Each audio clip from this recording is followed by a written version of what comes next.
Assalamu alaikum. I hope you all are fine and doing good. Welcome to new lecture, and here basically we discuss the quadrilateral in Cartesian plane. ठीक है, अगर हम quadrilateral को Cartesian plane पे draw करना चाहें ना तो देखिए उसके लिए वर्किंग क्या होगी।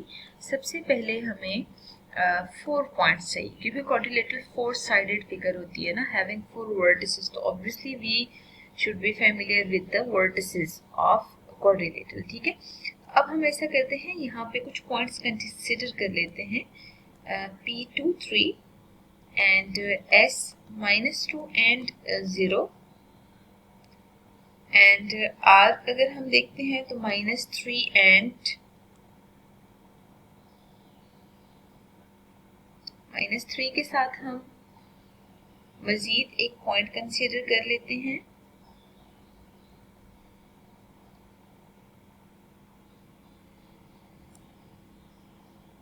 -3 एंड 5 ले लेते हैं। ठीक है, PSR और एक Q पॉइंट कंसिडर कर लेते हैं, दैट इज 2 0। ठीक है, अब हम ऐसा करते हैं कि अगर इस पॉइंट को हमें ड्रॉ करना है तो बेसिकली हमें अलोंग एक्स एक्सिस और वाई एक्सिस वेरिएशन चेक करनी चाहिए। ठीक है, तो इसके लिए बेस्ट ही है यूं करके आप रफ स्केच कर लिया करें। ठीक है, और उस रफ स्केचिंग में यहाँ पे चेक कर लिया करें, पॉजिटिव एक्स एक्सिस पे वेरिएशन मैक्सिमम 5 तक है और नेगेटिव एक्स एक्सिस पे पॉजिटिव वाई एक्सिस की वेरिएशन मैक्सिमम 5 तक है, पॉजिटिव एक्स एक्सिस की वेरिएशन मैक्सिमम 2 तक है और पॉजिटिव नेगेटिव एक्स एक्सिस की -3 तक है। एंड आप देख सकते हैं यहाँ पे कोई भी पॉइंट लाई नहीं कर रहा। ठीक है ना, मतलब नेगेटिव वाई एक्सिस पे कोई भी पॉइंट नहीं है। इसका मतलब ये है कि जब हमने ग्राफ ड्रॉ करना है ना, स्केल भी कुछ इसी टाइप का लेना होगा। ठीक है, स्केल में आप क्या करें कि यहाँ पे इन पॉइंट्स को लोकेट कर लें।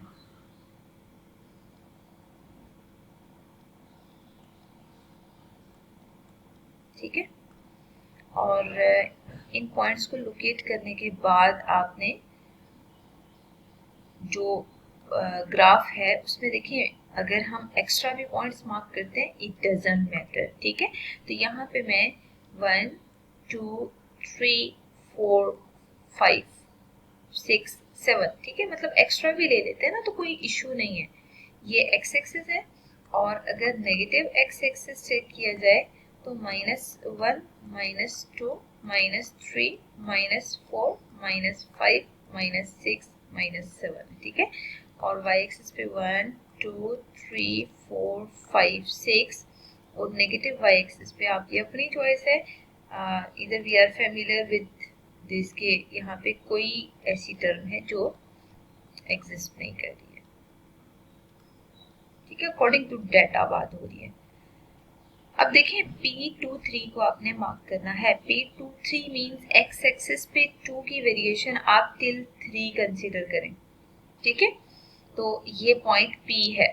फिर आप देखें S की value -2 0 will lie on x axis having x coordinate -2। ठीक है, -3 5 विल लाई हियर, -3 5 के लिए ऑन नेगेटिव एक्सिस -3 और y एक्सिस के लिए 5 वैल्यू आ रही है। ठीक है, फिर q के लिए 2 0 वैल्यू आ रही है, तो 2 0 means on x axis value is 2 और y एक्सिस यहाँ पे 0 होगा। ठीक है, अब हम ना इन पॉइंट्स को मार्क कर देते हैं, जैसे p पॉइंट था 2 एंड 3। ठीक है, और q पॉइंट था 2 0,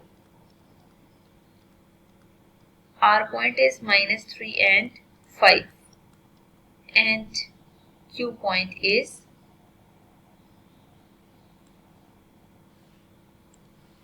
not present here, it is basically on negative है।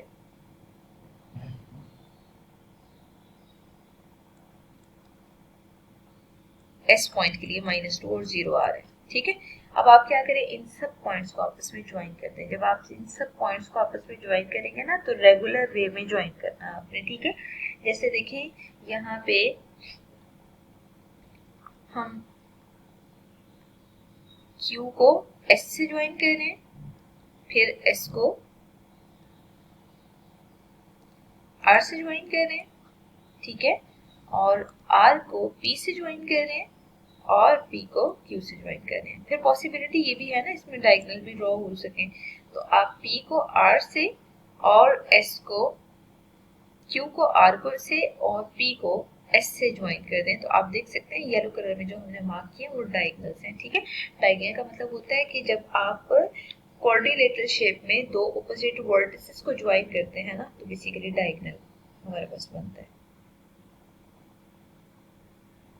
तो इस मेथड से आप देख सकते हैं हमने क्वाड्रिलेटरल शेप को यहाँ प्लॉट कर दिया। ठीक है, हम ऐसा करते हैं कि मजीद एक क्वाड्रिलेटरल शेप कंसिडर करते हैं और उसको भी हम इसी तरह प्लॉट करके चेक करते हैं। अब देखिए यहाँ पे कुछ पॉइंट्स गिवन है ए बी सी डी, और हम इन A B C D points को यहाँ पे लोकेट करते हैं। ठीक है, आप देख सकते हैं A is 5 0, we are familiar that if y coordinate is 0 then that point will lie on x axis. It means यहाँ पे अगर आप चेक करते हैं तो ये पॉइंट x एक्सिस पे लाई करेगा। तो A50 मीन्स कि आपके पास ये जो पॉइंट है हम रेड कलर में मार्क कर देते हैं, यहाँ लाई करेगा, इसको आप A50 मार्क करते हैं। ठीक है, फिर देखिए B-4 0 है, B-4 0 mean negative x axis पे -4 वैल्यू के कोरिस्पोंडिंग आपने ये टर्म कंसीडर करनी है। ठीक है, और फिर आप देख सकते हैं C0 -4 है, C0 -4 means x0 and y-4। ठीक है, तो y-4 है, it means this will be the point and C-4 y coordinate है। ठीक है, फिर आप देख सकते हैं कि D0 4 है, x0 and y4 means D point will lie here 0 and 4। ठीक है, आपने क्या करना है, इन सब पॉइंट्स को आपस में ज्वाइन करना होगा। तो ज्वाइन करने के लिए आप सिंपल A को B से, B को C से, C को D से, D को E से, और सिंपल मतलब जो भी एक रेगुलर पैटर्न होता है उसके अकॉर्डिंग आपने ज्वाइन कर लेना है। ठीक है, यहाँ पे आप देख सकते हैं कि रेगुलर वे में देखा जाए ना तो ACBD शेप आ रही है। ठीक है, और जिसमें हम डायगोनल अगर मार्क करते हैं तो डायगोनल ब्लू कलर से मार्क कर देंगे। ये जो डायगोनल आ रहे हैं इसको मैंने ब्लू कलर से मार्क कर दिया। ठीक है, तो मतलब आप देख सकते हैं कि कैसे क्वाड्रिलेटरल शेप्स को हम हमेशा मार्क करते हैं in the graph.